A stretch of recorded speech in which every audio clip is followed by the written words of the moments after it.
가슴에 손을 얹고요. 저를 따라 스스로를 축복하고 은혜를 나누었으면 좋겠습니다. 저를 따라해 주시겠어요? 하나님은 나를 사랑하십니다. 나는 그 사랑 안에 있습니다. 이 시간 말씀 앞에 내 마음을 엽니다.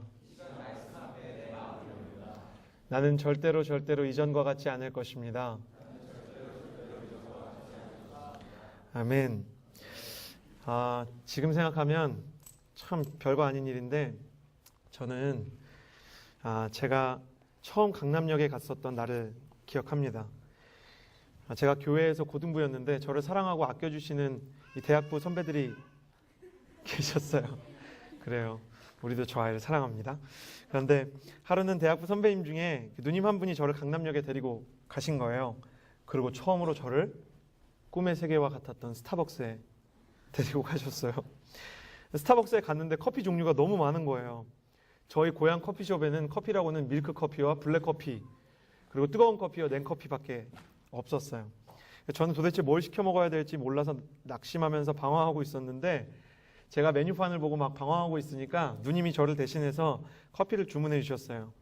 그게 무슨 커피였는지 정확히 기억이 안 납니다만 그 맛이 아직도 마음 가운데 기억이 되어 있어요. 할렐루야. 정말이지 놀라운 맛이었어요. 커피의 깊은 향과 적당히 쓴 맛, 생크림의 부드러운 느낌, 그리고 캐러멜 시럽의 강렬한 단맛. 저는 그걸 잊지를 못하고 내가 나중에 어른이 되면 매일매일 스타벅스에 와야 되겠다 생각했던 기억이 납니다. 촌에 살면 다 그런 거예요. 뭐든지 신기하고 뭐든지 맛있고. 오늘 말씀에서도 촌동네 사람들이었던 예수님의 제자들이 예수님과 함께 대도시에 올라간 사건이 기록되어 있습니다. 오늘 우리가 읽은 누가복음 9장 18절부터 27절까지의 말씀의 배경은 가이사랴 빌립보라는 곳이에요. 저를 따라해 보시겠어요? 가이사랴 빌립보. 이 가이사랴 빌립보라는 곳은 로마의 황제를 상징하는 가이사랴. 사실은 우리가 소위 시저라고 부르고 카이사르라고 부르는 이름의 한문 음역이죠. 가이사랴. 그리고 빌립보. 이 빌립이라는 사람의 이름을 딴 건데 가이사르는 황제의 이름, 빌립은 헤롯 대왕의 동생이었던 헤롯 빌립의 이름을 따서 사실은 굉장히 작은 동네였는데 그 큰 도시로 리모델링하면서 만든 이 도시가 바로 가이사랴 빌립보라는 도시였습니다. 당시에는 로마의 이 가이사랴 빌립보라는 도시 외에도 가이사랴라는 칭호가 붙은 많은 도시들이 있었어요. 그런데 이 가이사랴, 황제를 상징하는 단어였기 때문에 아무 도시나 그 단어를 붙일 수 있는 것은 아니었고 이 가이사랴라는 단어를 붙이기 위해서는 반드시 두 가지 조건이 필요했습니다. 첫 번째, 로마 황제의 위용에 걸맞는 대도시일 것. 두 번째, 그 도시의 중심이나 혹은 그 도시에서 가장 높은 곳에 반드시 황제의 신전을 세워둘 것. 이 두 가지 조건을 충족해야 가이사랴라는 이름을 도시 앞에 붙일 수 있었던 것이에요. 당시 세상을 지배했던 로마는 세상을 압도하는 문화적인 컨텐츠, 그 화려함과 그리고 군대의 압도적인 힘, 이 두 가지로 세상을 제패했습니다. 그리고 그 세계의 중심에 있었던 로마의 권력의 정점이었던 로마 황제는 이 힘과 화려함을 가지고 세상 가운데 군림했고 그것이 바로 그 황제의 논리가 세상을 지배하는 논리가 되어서 사람들은 황제를 그냥 세상의 통치자가 아니라 실질적인 신으로 믿고 그에게 경배하고 그에게 기도하고 있었다는 것입니다. 이 도시의 화려함과 장엄한 황제의 위엄 앞에 모두 무릎을 꿇고 경배하는 도시가 바로 가이사랴 빌립보였다는 것이죠. 촌동네 갈릴리 출신의 제자들이 가이사랴 빌립보라는 거대한 대도시에 가니까 그 숨이 막힐 정도로 화려한 그 경관을 보고 압도당했습니다.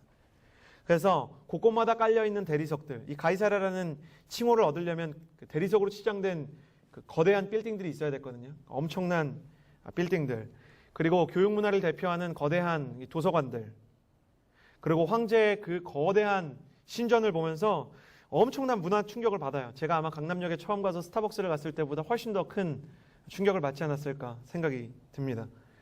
문제는 처음에는 감탄을 느꼈지만 시간이 지날수록 마음 가운데 자신의 인생이 너무나 초라하게 보였다는 것이에요. 자기만 초라하게 보인 게 아니고요. 예수님도 초라하게 보이기 시작했어요. 물론 5,000명을 먹이셨고 수많은 병자를 고치셨지만 늘 예수님은 빈티지한 옷만, 홍대에서 산 구제 옷만 입고 다니시는데 호텔 같은 가이사랴 빌립보에 들어가 보니까 너무 안 어울리는 거예요. 항상 예수님의 그 긴 장발 헤어스타일이 그 무심한 듯 시크하다고 생각을 했지만 가이사랴 빌립보에 가보니까 너무나 뒤처진 스타일인 거예요.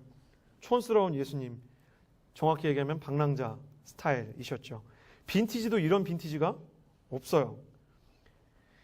제자들이 예수님을 보면서 그날따라 참 촌스럽다고 생각을 하고 있는데 그때 예수님께서 질문을 하신 거예요. 18절 말씀 우리 같이 읽었으면 좋겠는데요. 18절 말씀 같이 읽겠습니다. 시작. 한 번 제자들이 주께 함께 있더니 물어 이르되 우리가 나를 누구라고 하느냐. 예수님께서 물어보셨어요. 우리가 나를 누구라고 하느냐. 그러니까 제자들이 대답을 합니다. 19절 말씀 같이 읽겠습니다. 시작. 대답하여 이르되 세례 요한이라 하고 더러는 엘리야라 더러는 옛 선지자 중에 한 사람이 살아났다 하더이다. 그러니까 사람들이 나를 누구라 하느냐 예수님이 물어보시니까 제자들이 뭐라 그랬냐면 어떤 사람들은 세례 요한이라 그러고요. 어떤 사람은 엘리야라 그러고요. 어떤 사람은 옛날에 있었던 선지자 중에 한 사람이 살아났다고 합니다. 이렇게 고백을 했어요. 그런데 그런 거 아세요? 그런 심리? 어떤 사람이 물어봐요. 사람들이 나에 대해서 뭐라고 얘기해? 이렇게 누군가한테 물어보잖아요.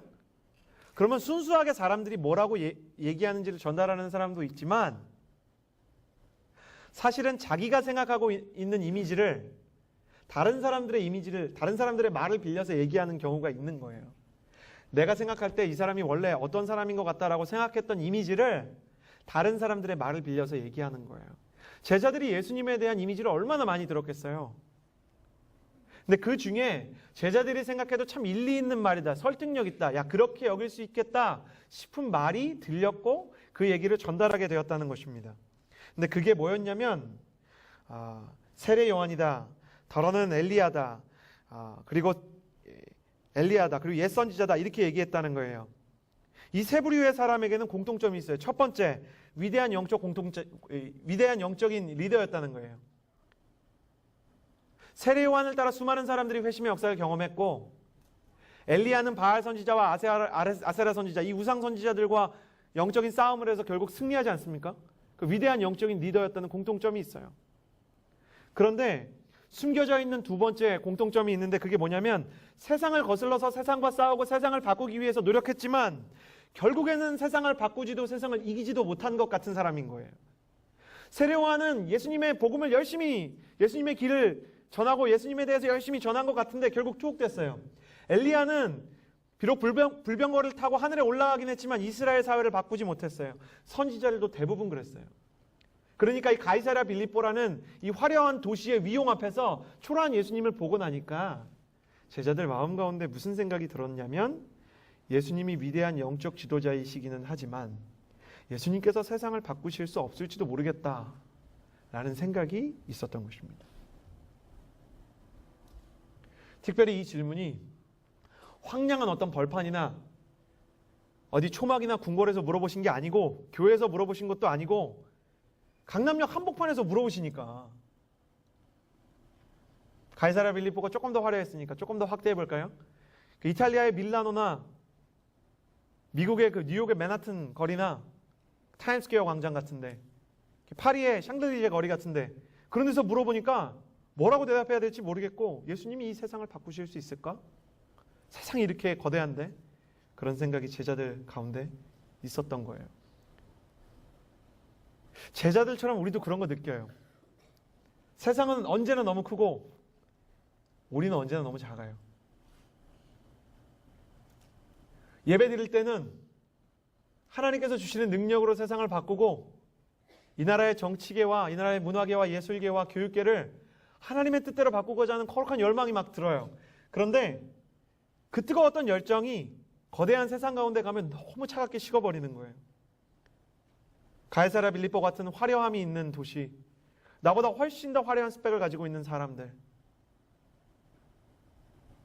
그리고 가이사랴 빌립보에서 보여주는 그 황제의 위용같이 세상이 가지고 있는 그 거대한 힘과 그 권력, 그 조직력, 그 앞에 서면 우리의 신앙이 두려움을 만나게 되는 것이죠. 두려움은 비교의식을 함께 끌고 오고 마음 가운데 내가 저 세상이 가지고 있는 것을 갖고 있지 못한데 세상의 타이틀, 세상의 능력, 세상의 재능, 그거 나한테 없는데 우리의 마음 가운데 시름과 근심이 늘어나는 것입니다. 사랑하는 여러분, 제가 여러분에게 하고 싶은 말은 세상에 집중하면 집중할수록, 세상을 바라보면 바라볼수록 우리의 자존감이 엷어진다는 것입니다. 세상의 모습이 아무리 화려해 보인다 할지라도 그 화려함을 계속해서 집중하면 세상의 화려함 때문에 우리가 행복해지는 것 같지만 사실은 우리의 자존감이 엷어질 수밖에 없어요. 우리의 신앙도 너무나 작아질 수밖에 없어요. 그러나 역으로 다시 주님께 집중하면, 다시 주님과의 대화를 이어가면 그 차가운 세상 속에서도 영적인 집중력을 가지고 하나님의 성령을 구하는 마음으로 기도하고 예배하기 시작하면 우리의 자존감 가운데 다시 혁신이 일어나고 믿음이 일어날 수 있다는 것을 예수님께서 가르쳐 주시고자 세상의 시각에 사로잡혀 있던 제자들에게 질문을 시작하고 대화를 시작하는 거예요. 그래요. 세상은 늘 우리보다 커요. 세상은 늘 우리보다 크지만 주님은 늘 세상보다 크세요.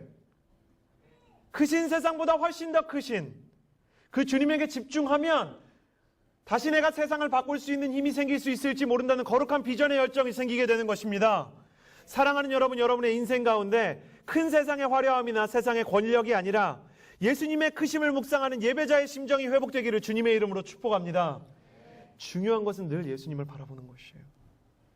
작아진 제자들의 마음, 합당한 대답도 아니었고 그리고 합당한 마음도 아니었지만 예수님이 이미 알고 계셨습니다.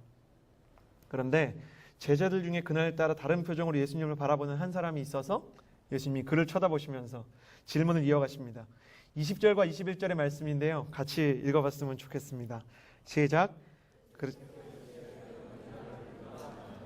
베드로가 대답하여 이르되 하나님의 그리스도시니이다 하니 그러자 예수께서 물으셨습니다. 그러면 너희는 나를 누구라고 하느냐? 베드로가 대답했습니다. 하나님의 그리스도이십니다. 네. 예수님이 물어보셨어요. 너희는 나를 누구라고 하느냐? 저는 어제 하루 종일 이 질문을 묵상해 봤어요. 너희는 나를 누구라고 하느냐? 예수님이 이 질문을 던지면서 어떤 마음을 가지고 계셨을까? 저는 이 질문 안에서 아이러니컬하게도 예수님의 사랑을 발견해요. 왠지 아세요? 왜 이런 질문 안에서 너희는 나를 누구라고 하느냐 물으시는 예수님의 질문 앞에서 왜 예수님의 사랑을 발견할 수 있죠? 언제나 고백을 유도하는 질문의 배후에는 사랑의 흔적이 있기 때문이에요. 예를 들어 볼까요? 여자가 남자한테 오빠, 우리는 도대체 무슨 사이야? 라고 물어보면 그 질문 뒤에는 미묘한 사랑이 있는 거예요. 세상은 이것을 썸을 탄다 라고 얘기합니다. 미묘한 것이죠. 사랑이 있는 거예요. 사랑이 없으면 고백을 유도하는 질문을 하지 않아요. 남자와 여자가 사랑을 하기 시작하면 그 사랑이 깊어질수록 그 사람한테 내가 어떤 의미인지 확인하고 싶어지지 않나요? 그 사람한테 내가 어떤 존재인지 알고 싶지 않나요?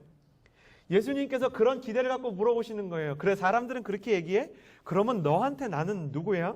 저는 너무너무 이 질문 자체가 충격적이에요. 사실 우리가 예수님이 누구라고 생각하는지가 뭐가 중요해요. 예수님은 그냥 예수님이잖아요.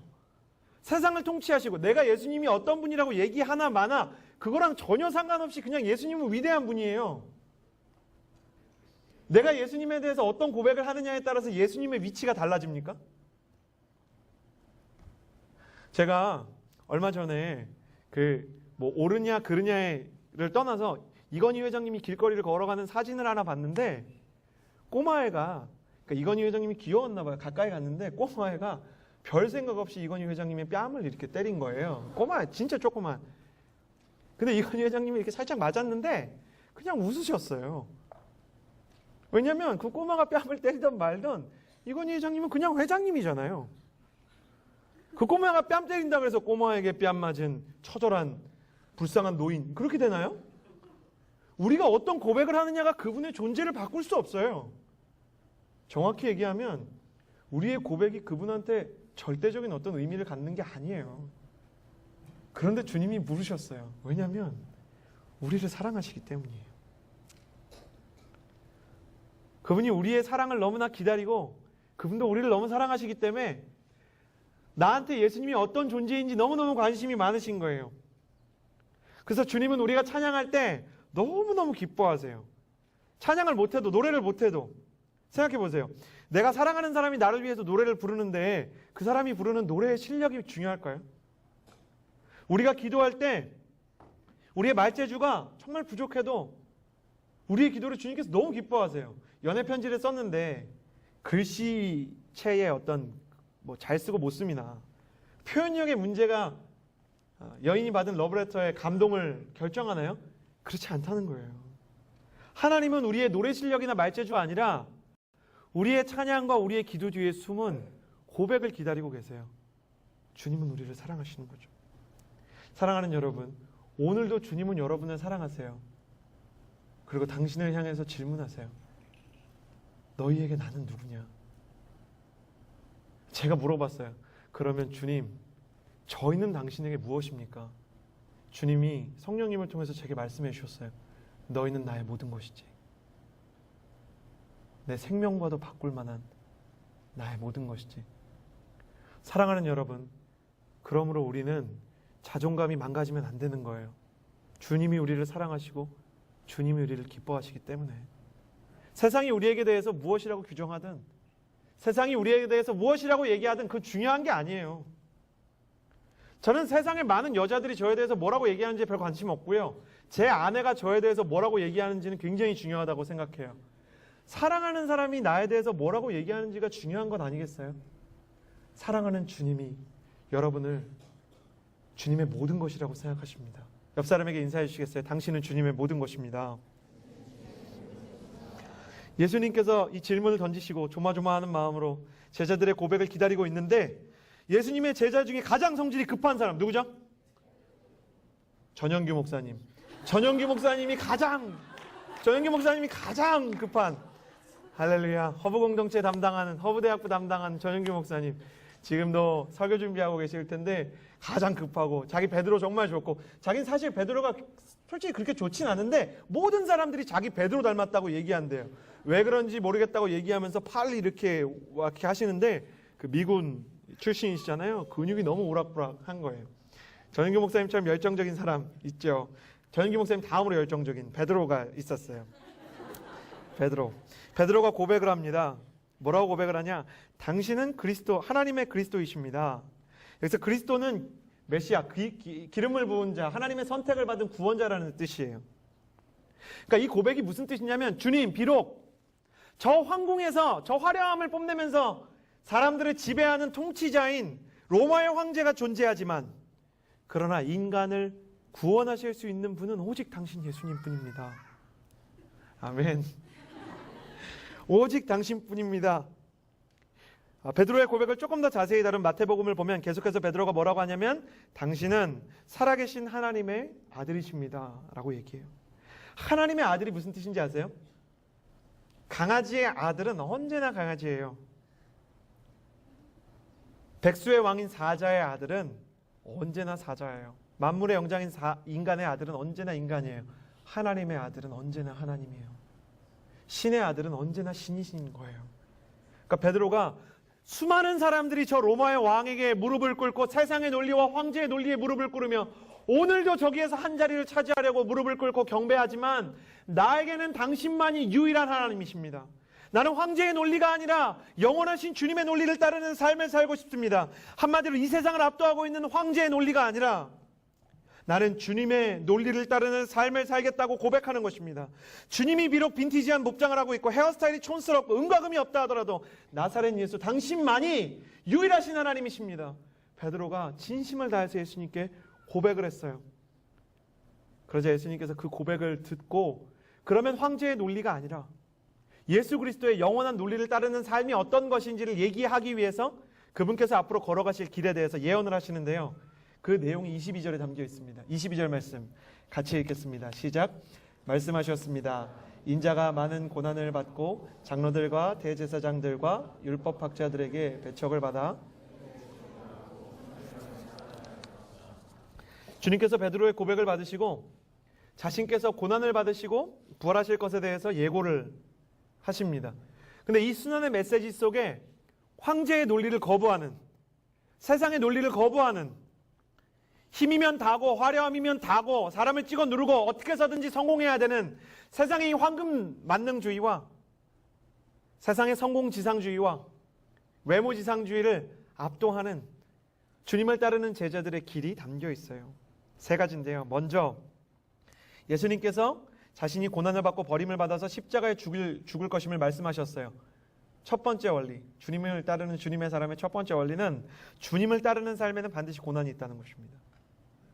예수님을 믿고 따라간다 그래서 고난이 우리의 삶을 피해가지 않아요. 절대로. 사람들이 우리를 버릴 수도 있어요. 사람들이 우리의 비전을 전혀 공감 못하고 이해 못하는 광야의 시절과 같은 어려움이 있을 수가 있어요. 때로는 이제 다 끝이다, 이제 죽은 거다, 다 내려놔야 된다, 그런 생각이 들 수가 있어요. 아직 고난이 없으십니까? 고난이 찾아올 거예요. 결국은 우리가 주님을 따르기로 한다면 고난은 우리를 찾아온다는 것. 그러나 고난이 있다고 해도 그 길이 주님이 원하시는 길이 아니거나 주님의 저주가 아닐 수 있다는 것을 주님께서 말씀하십니다. 두 번째, 이것보다 조금 더 중요한데요, 주님께서 죽음만 말한 것 아니고 부활을 말씀하셨어요. 주님을 따르는 삶에도 고난이 있지만 그 고난을 이기는 부활의 능력이 찾아온다는 것입니다. 고난이 있어요. 어려움이 있어요. 내 삶 가운데 질병이 찾아올 수 있어요. 아무도 내 마음을 이해해 주지 못하는 광야와 같은 그 외로움의 시간을 보낼 때가 있어요. 심지어는 내 가족도 나의 마음을 이해해 주지 못해요. 너무 깊은 외로움과 상실과 상처 때문에, 사람들이 던진 말들 때문에 내 마음이 헤어지고 깨어질 수 있어요. 세상이 나에게 던진 말들, 세상의 리더십과 교수들이 나에게 던지는 평가들, 그 평가들이 나를 괴롭힐 수 있지만 결국은 하나님께서 그 모든 세상의 고난을 이길 부활의 능력을 주신다는 거예요. 하나님을 따라가는 사람들은 고난의 길을 겪지만 예수님과 함께 부활의 능력에도 동참하게 되어 있다는 것입니다. 여러분, 고난은 찾아옵니다. 그러나 그 고난은 지나가게 될 것입니다. 옆 사람에게 인사해 주시겠어요? 그 고난은 지나가게 될 것입니다. 세 번째는 좀 더 중요해요. 순환 예고 속에 담긴 마지막 이 메시지는 주님을 따르는 삶에는 결국 사람들의 영혼을 구원하기 원하는 하나님의 마음이 있다는 거예요. 왜 고난을 당하고 왜 부활의 능력이 필요하냐? 영혼을 구원해야 되니까요. 예수님 왜 십자가 지셨죠? 우리를 너무 사랑한 나머지 우리의 죄를 대속하기 위해서. 왜 부활하셨죠? 사망의 권세를 이기고 우리에게 구원의 문을 여시기 위해서. 결국은 내가 정치계에 종사하든 교육계에 종사하든 문화계에 종사하든 언론계에 종사하든 경제계에 종사하든 다른 어떤 것에 종사하든 우리는 영혼을 살리는 일을 해야 돼요. 다음 세대의 영혼을 구원하는 사람들이 이 가운데 나오게 되기를 주님의 이름으로 축복합니다. 예수님의 비전을 바라보며 예수님의 마음에 동참하는 사람들이 이 가운데 나오기를 주님의 이름으로 축복합니다. 결국은 예수님을 따르는 삶은 사람의 영혼을 구원하는 삶이었다는 거예요. 이 기준들, 고난을 겪고 부활을 겪고 결국은 사람을 결정하는 이 기준이 주님이 보시기에 인생의 성공과 실패를 결정하는 거예요. 사랑하는 여러분, 인생의 성공과 실패는 세상이 규정하는 게 아니에요. 주님이 다시 오시는 날 완전한 반전 드라마가 이어질 거예요. 진짜 성공한 삶과 그렇지 않은 삶이 어떤 것인지를 주님께서 드러낼 것이에요. 제가 너무너무 존경하고 사랑하는 목회자 중에 미국의 존 파이퍼 목사님이 계세요.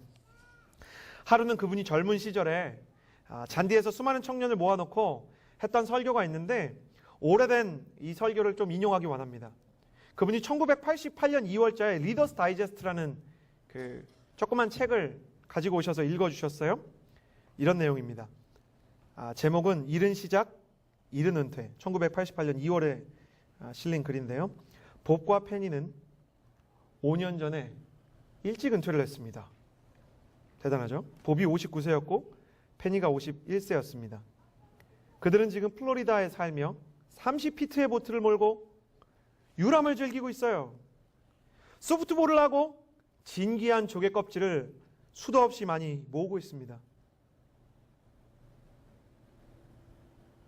이게 성공한 인생입니까? 그래서 주님께서 다시 오시는 날 주님한테 이렇게 얘기할까요?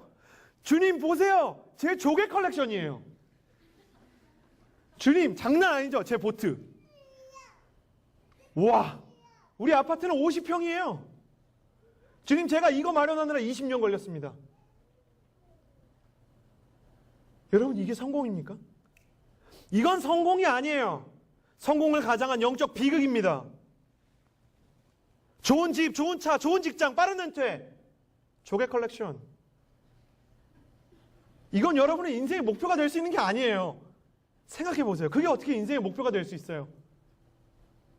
주님께서 당신이 그리스도고 당신이 살아계신 하나님의 아들입니다라고 얘기하실 때 베드로를 어떤 삶 가운데 다시 한번 초청하는 것이죠? 사람을 낚는 어부가 되기를.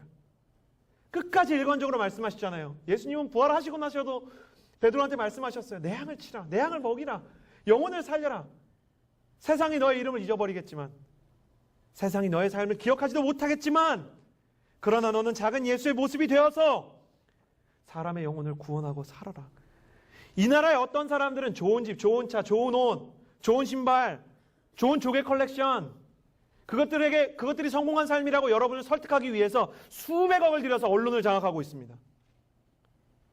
저는 저에게 허락된 이 40분의 설교 시간 동안 여러분한테 말하고 싶어요. 제발 그런 삶을 동경하지 마세요. 그건 주님의 길이 아니에요. 황제의 길이에요. 거기엔 진짜 행복도 없어요. 진짜 성공도 없어요.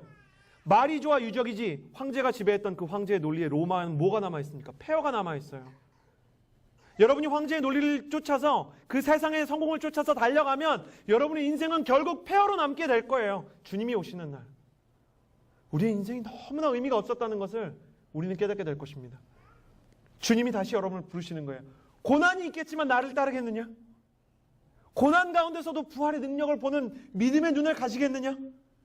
너희의 인생을 통해서 누군가의 영혼이 치유되고 8년째 OECD 국가 중에 자살률 1위인 이 대한민국 가운데 새로운 소망이 일어나는 그 꿈을 아직 포기하지 않고 있느냐? 내가 너를 쓰기 원한다. 나는 네가 이 길을 따라오기를 원한다. 너를 통해서 너의 가족이 구원을 받고, 너를 통해서 너의 친구들이 영적으로 놀라운 부흥의 역사를 경험하고, 삶의 가치관이 변하고, 작은 예수가 여기저기 세워지고, 이 나라의 교육계와 문화계가 총들이채 뒤흔들리는 거룩한 혁명을 나는 기대하고 있다. 주님이 이렇게 초청하시는 거예요. 너무 기쁘지 않아요? 저는 이 말씀을 기대하는 동안, 이 말씀을 보는 동안 너무너무 기뻤어요. 새벽 3시까지 원고를 쳤지만 힘들지 않았어요. 주님, 눈물을 흘리며 고백했어요. 다시 나도 이 영혼을 살리는 삶에 동참하기를 원합니다. 옆 사람에게 질문해 주시겠어요? 아직도 예수님을 따르기를 원하십니까? 내가 마음이 없어도 그렇게 되기 원하는 마음이 조금이라도 있다면 옆 사람에게 다시 한번 이렇게 고백해 주시겠어요? 나는 그 길을 따라가기를 원합니다. 그러면 어떻게 우리가 이 작은 예수의 모습으로 살아갈 수 있을까? 어떻게 황제의 논리를 뒤로하고 작은 예수가 되어 사람들을 살릴 수 있을까? 예수님께서 그 말씀을 23절부터 27절에 기록해 두셨습니다. 같이 읽겠습니다. 시작. 그러고는 그들 모두에게 말씀하셨습니다. 누구든지 나를 따르려면 자기를 부인하고 누구든지 자기 생명을 구하려는 사람은 잃을 것이요 누구든지 나를 위해 자기의 생명을 잃는 사람은 구하게 될 것이다.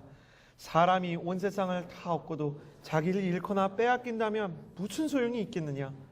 누구든지 나와 내 말을 부끄러워하면 인자도 자기 영광과 아버지와 거룩한 천사들의 영광 가운데 올 때 그를 부끄러워할 것이다. 내가 진실로 너희에게 말한다. 여기 서 있는 사람 나를 볼 사람들이 있을 것이다. 예수님을 따르는 길, 그 길은 어떻게 이 길을 쫓아갈 수 있는가? 자기를 부인하고 십자가를 져야 된다는 것입니다. 여러분, 패션 오브 크라이스트에 보면 십자가는 진짜 특이한 사형 형틀이에요. 왠지 아세요? 교수형을 당하는 사람이 교수형 때를 자기가 세팅하지 않잖아요. 교도관들이 세팅해 주잖아요. 죄송해요. 조금 사형에 대한 얘기를 해서 총살을 당하는 사람이 자기가 총과 탄약을 준비하지 않잖아요. 근데 십자가를 지는 사람은 자기가 매달릴 십자가를 지고 걸어가요. 거기에는 로마에 무슨 의미가 있냐면, 로마의 이 십자가 형틀에 무슨 의미가 있냐면, 내가 지금까지 살아온 모든 삶이 죽으로 몸으로 갈 수밖에 없는 삶이었고 나는 그런 삶을 짊어지고 살아왔다는 고백이 그 안에 들어있는 거예요.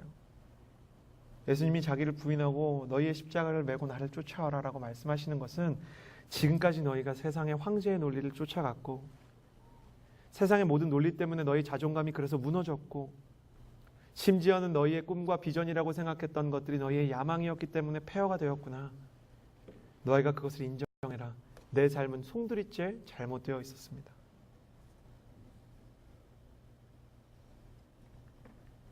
그러나 우리가 자기 부인을 자꾸만 하려고 해도 우리의 마음 가운데 이 황제의 논리는 문득 섬찟하게 우리를 찾아와요.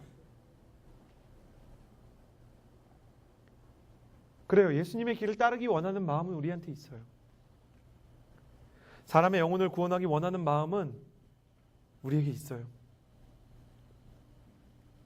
그런데 예수님께서 이 순환 예고를 하니까 누가복음에는 기록되어 있지 않은데 베드로가 뭐라 그랬냐면 주님을 붙잡고 간하여 이르되 주여 이 일이 당신에게 미치지 않을 것입니다. 여기서 간했다는 표현은 주님을 꾸짖었다는 거예요. 마음은 베드로처럼 주님의 논리를 따르기 원하는 고백이 있는데 실제적인 삶에서 고난을 당하고 고난 가운데 오직 주님만 바라보는 부활의 신앙을 갖고 그리고 세상의 성공보다 영혼을 우선으로 하는 사람이 되는 것이 너무나 힘이 들다는 것입니다. 그래서 제가 말씀을 묵상하다가 주님께 여쭤봤어요. 주님, 자기 부인은 어떻게 합니까?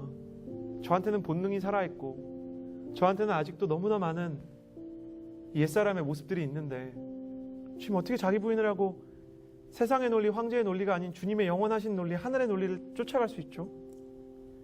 그래서 주님께서 한참을 기도하고 이 부분에서 설교문을 작성하는데 한참을 제가 쓰지를 못하고 있을 때 다시 한번 18절 말씀을 보게 해주셨어요. 18절 같이 읽습니다. 시작. 한 번은 예수께서 혼자 기도하고 계셨습니다.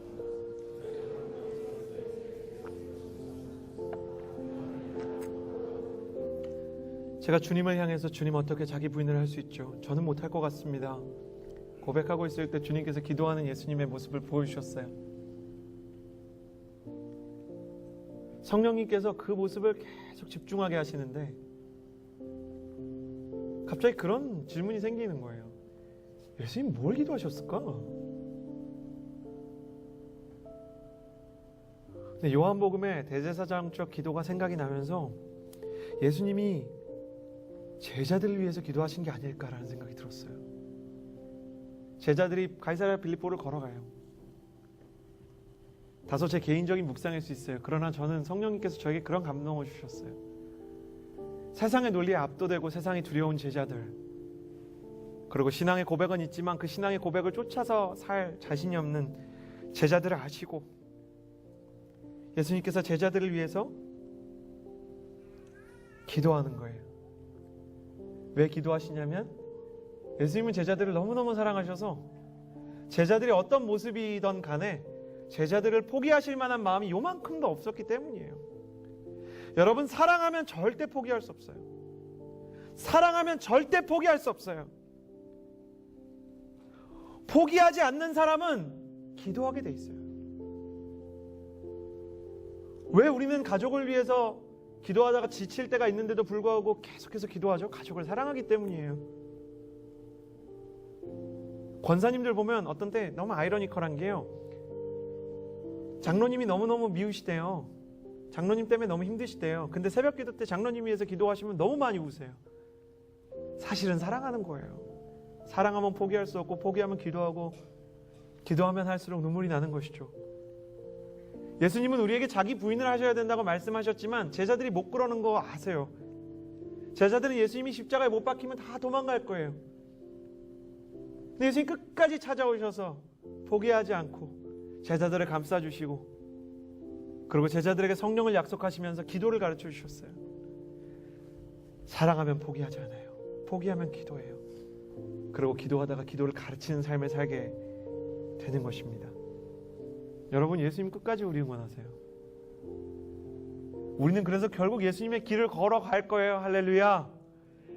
우리는 결국 그 예수님의 비전을 이루는 사람이 될 것입니다. 할렐루야. 예수님 그런 사람으로 우리를 초청하셨다고요. 조개 컬렉션 모으는 사람 아니고 진짜 의리의리한 성공하는 사람 아니고 그래요. 그럴 수 있죠. 그러나 성공을 위해서 쫓아가다가 성공을 만난 사람과 예수님의 길을 쫓아가다가 예수님이 선물로 주어주시는 어떤 성공은 그 성공이 다시 한번 고난을 겪고 흔들릴 때 그 사람이 무엇을 바라봤는지가 드러나게 되는 것이거든요. 우리의 인생에서 우리가 가지고 있던 것들이 흔들리고 우리의 인생에서 내가 가지고 있었던 견고한 장벽들이 무너지는 그날에도 예수님께서 우리를 만드시는 그 제자의 길, 자기 부인의 길은 여전히 우리를 향해서 계속해서 훈련될 거예요. 우리가 할 일은 뭔지 아세요? 아까 처음에 얘기했던 거. 세상 바라보지 않고 주님 바라보는 거예요.